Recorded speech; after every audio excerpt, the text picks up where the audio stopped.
the smell of burnt coffee and the rhythmic, frantic clicking of a Panavision camera running out of film stock.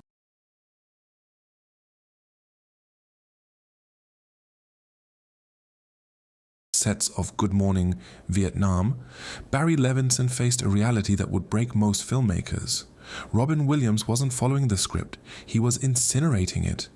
Every time the red on-air light glowed, Williams transformed into a chaotic force of nature that no editor could predict. This wasn't just artistic genius, it was a logistical siege. Think of the 19th century launch of the Great Eastern, a ship so massive and over budget that its creators went bankrupt just trying to shove it into the water. They kept pouring gold into the hull because stopping meant admitting the entire venture was a hallucination. Levinson was trapped in that same loop. He had already spent millions on location scouts and set builds in Thailand. He couldn't stop the cameras. He had to keep them rolling, even as the film canisters piled up like scrap metal. The truth is that Robin Williams didn't just give performances, he held productions hostage through the sunk cost fallacy. Directors realized too late that they had invested too much to ever tell him no. Don't engage, don't comment, just subscribe and observe from the shadows. During the filming of Mrs. Doubtfire, the production didn't just use one camera, they used 3.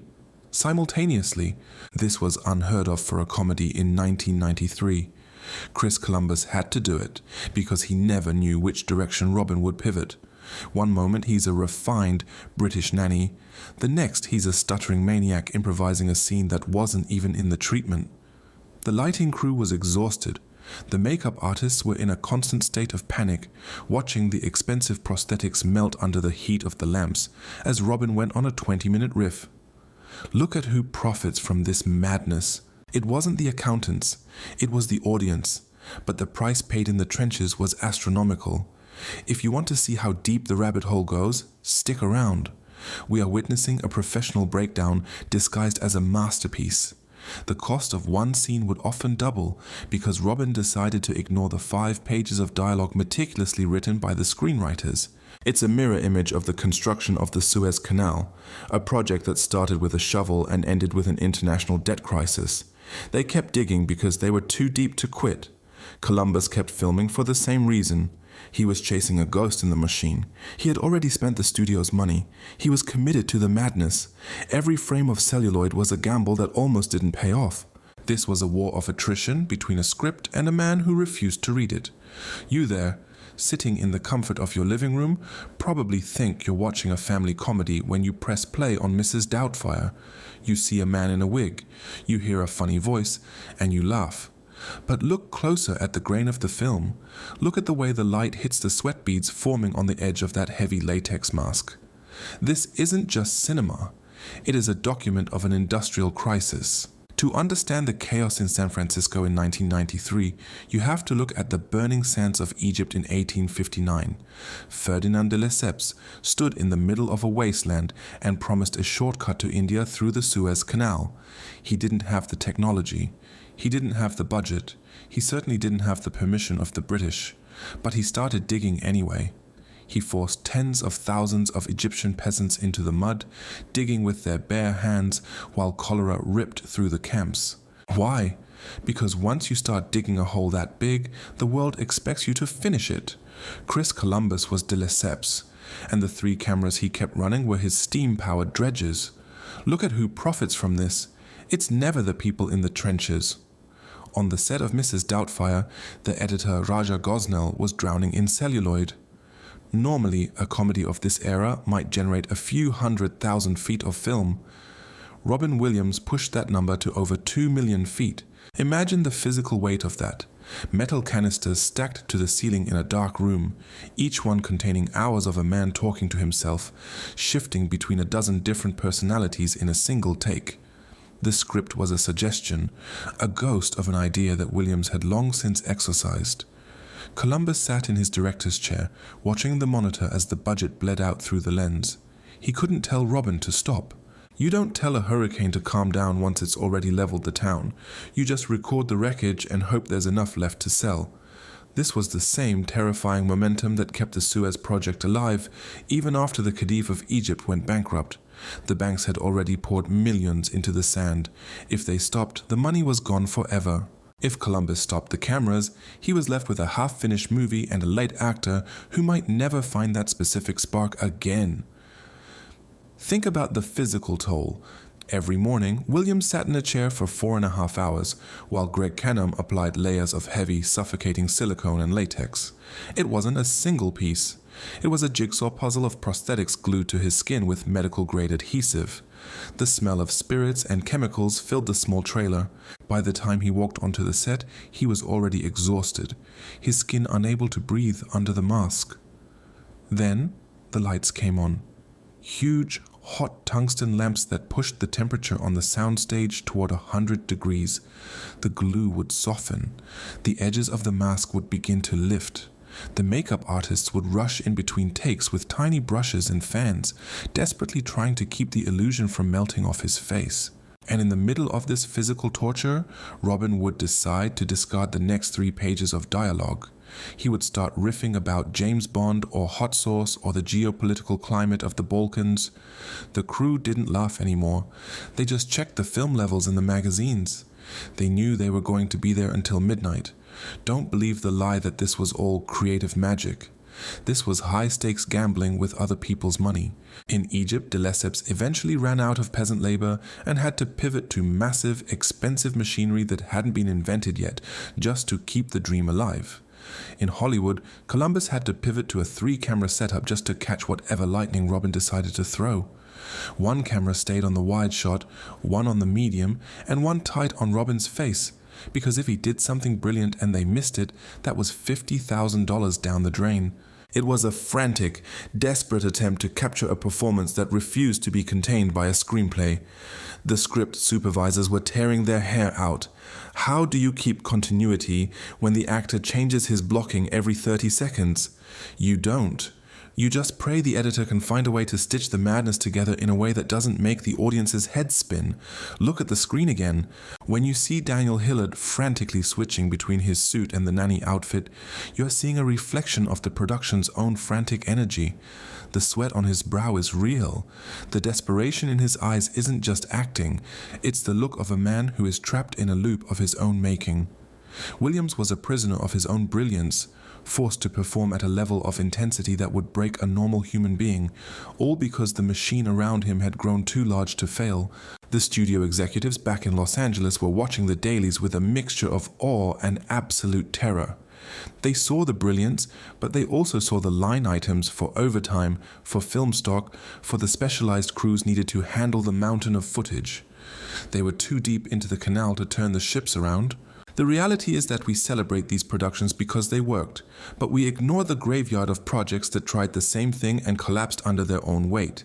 For every Mrs. Doubtfire, there are a dozen movies that ended up as incoherent, over-budget disasters because the director didn't know how to bridge the gap between the star's ego and the reality of the balance sheet. The Suez Canal eventually opened, but it triggered a debt crisis that led to the British occupation of Egypt for decades. It changed the map of the world, but the cost was a nation's sovereignty. Robin Williams changed the map of comedy, but the cost was a production process that became a war of attrition. He wasn't just an actor, he was a force of nature that the industry tried to harness, only to realize that the harness was costing more than the power it generated. You are witnessing the exact moment where the art of the performance collided with the cold, hard physics of logistics, and neither side was willing to blink. This wasn't a movie set. It was an excavation site where the treasure was buried under 2 million feet of celluloid, and everyone was digging for their lives. The physical reality of the Mrs. Doubtfire set was a war zone of logistics, where the ammunition was 16mm film, and the casualties were the sanity of the crew. Chris Columbus sat in the director's chair, staring at the monitors, watching Robin Williams deviate so far from the script that the writers in the back room were essentially becoming historians of a moment that hadn't even finished happening. They were no longer creating a movie, they were documenting a hurricane. This is where the sunk cost fallacy ceases to be a psychological theory and becomes a physical weight.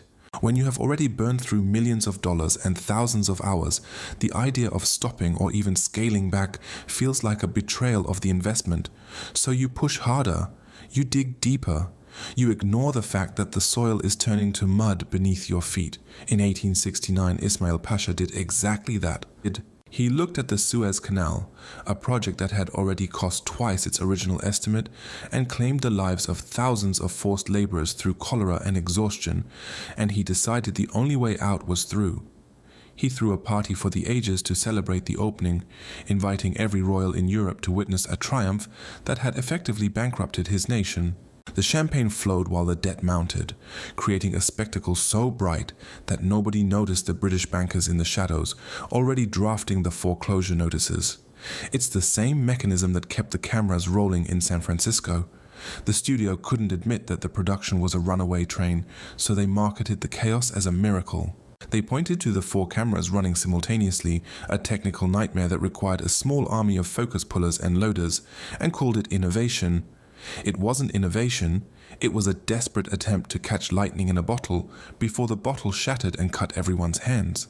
The final cut of the film was stitched together from those 2 million feet of celluloid like a Frankenstein's monster of improvisational genius. Editors worked in shifts, their eyes bloodshot, navigating a mountain of footage that would have taken a normal human a year to just watch, let alone organize.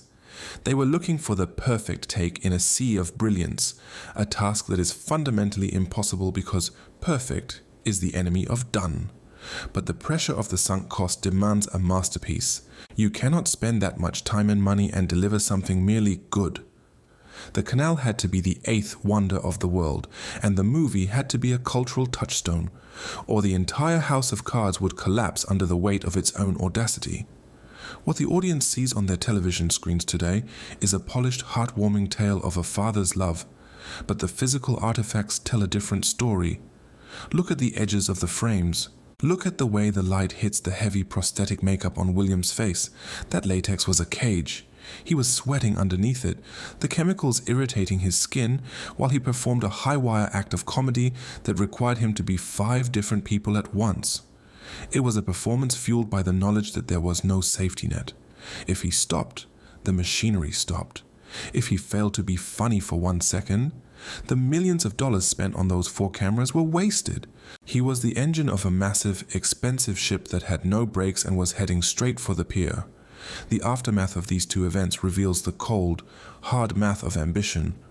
The Suez Canal became one of the most profitable waterways in human history, but not for the people who built it. Egypt was forced to sell its shares to the British for a fraction of their value to cover the interest on the loans used to build the thing in the first place.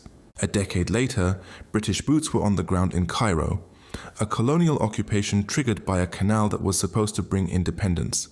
The movie made nearly $500 million at the box office, cementing Robin Williams as an untouchable titan of the industry, but it also set a dangerous precedent. It taught the gatekeepers of Hollywood that you can solve any structural problem by simply throwing more resources at a singular, volatile genius. It normalized the idea that the process doesn't matter as long as the product sells. The industry watched this happen and learned the wrong lessons.